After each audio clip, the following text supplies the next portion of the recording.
Hi friends, ഇന്നിവിടെ തയ്യാറാക്കാൻ പോകുന്നത് മുട്ടക്കറിയാണ്. അതിനായിട്ട് കിഴങ്ങ്, സബോള, തക്കാളി, കരിവേപ്പില അരിഞ്ഞ് ഒക്കെ എടുത്ത് ഇവിടെ ചട്ടിക്കകത്ത് വെച്ചിട്ടുണ്ട് കേട്ടോ.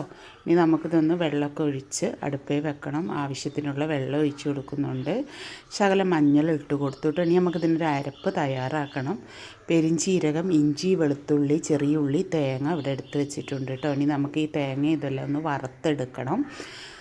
നമ്മൾ വറുത്തരച്ചിട്ടാട്ടോ മുട്ട കറി വെക്കുന്നത്. അപ്പോൾ ഇത് ചട്ടിയിലിട്ട് കൊടുത്തിട്ടുണ്ട്. ഇനി നമുക്കിത് നല്ലതുപോലെ ഒന്ന് വറുത്തെടുക്കണം. ഇളക്കി കൊടുക്കുന്നുണ്ട് കേട്ടോ.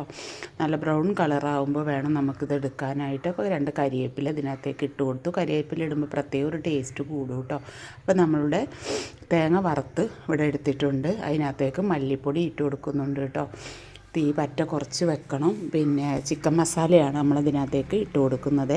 ഇനി നമുക്ക് മുളകും പൊടി ഇട്ട് കൊടുക്കുക അതിനകത്തേക്ക്. ഇനി നല്ലതുപോലെ ഒന്ന് ഇളക്കി കൊടുക്കുക കേട്ടോ. ഇപ്പോൾ പെരുംജീരകം ഇതിൻ്റെ കൂടെ ഇട്ട് വറുത്തിട്ടുണ്ട്.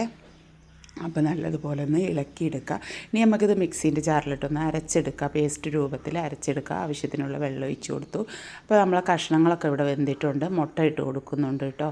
അപ്പോൾ എല്ലാവരും ഇതുപോലെ ഒന്ന് ഉണ്ടാക്കി നോക്കുക. നല്ല ടേസ്റ്റാണ്. നമുക്ക് ചപ്പാത്തി, അപ്പത്തിൻ്റെ കൂടെ, ചോറിൻ്റെ കൂടെയൊക്കെ കഴിക്കുക കേട്ടോ. അപ്പോൾ എല്ലാവരും ഇതുപോലെ ഒന്ന് ഉണ്ടാക്കി നോക്കുക. ഇനി നമുക്ക് ഈ അരപ്പൊന്ന് ഇതിനകത്തേക്ക് ഒഴിച്ചു കൊടുക്കാം കേട്ടോ.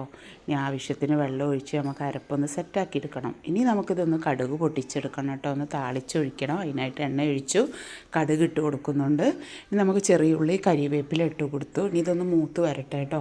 അപ്പോൾ ഇനി നമുക്കിത് ഇതിനകത്തേക്ക് ഒഴിച്ച് താളിച്ചൊഴിച്ച് കൊടുക്കുന്നുണ്ട്. അപ്പോൾ ഇതുപോലെ എല്ലാവരും ഒന്ന് മുട്ടക്കറി ഉണ്ടാക്കി നോക്കുക. നല്ല ടേസ്റ്റാണ് കേട്ടോ ഇങ്ങനെ മുട്ടക്കറി ഉണ്ടാക്കിയാൽ. Thank you.